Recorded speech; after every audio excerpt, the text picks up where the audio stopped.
आता पाहूया लोकसभेचा आढावा घेणाऱ्या टॉप 9 बातम्या।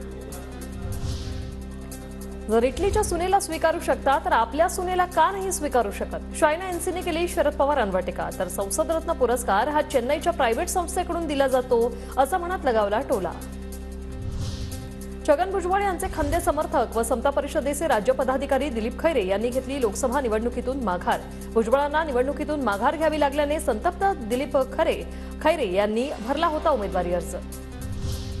ठाकरे गटाच्या जाहिरातीत पॉर्न स्टारचा वापर, चित्रा वाघ यांचा ठाकरे गटाच्या जाहिरातीवर आक्षेप। चित्रा वाघ यांनी अर्धवट माहितीवर ज्ञान पाजळलं, सुषमा अंधारे यांचा पलटवार।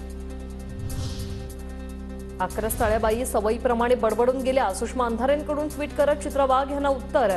सध्या चित्रा वाघ दिल्या भाकरीच्या आणि सांगितलेल्या चाकरीच्या, अंधारेंचा टोला। रक्षा खडसेंना उमेदवारी दिल्याने मुक्ताईनगरचे आमदार चंद्रकांत पाटील नाराज। चंद्रकांत पाटलांची नाराजी दूर करण्याचा प्रयत्न, भेटीनंतर बावनकुळेंची प्रतिक्रिया। पूर्वाश्रमीच्या कट्टर विरोधकांचा एकाच गाडीतून प्रवास, अजित पवार, दत्ता भरणे, हर्षवर्धन पाटलांचा सेल्फी होतोय व्हायरल। बृजभूषण सिंह यांच्या जागी त्यांच्या मुलाला तिकीट, केसरगंजमधून भाजपकडून करणभूषण सिंह यांना उमेदवारी। एमआयएमचे नेते वारिस पठाण यांनी मुंबईतील 2 मतदारसंघातून अर्ज घेतले। दक्षिण मुंबई आणि उत्तर मध्य मुंबईतून अर्जाची खरेदी, आज संध्याकाळपर्यंत एमआयएमचा निवडणुकीसंदर्भात निर्णय होईल।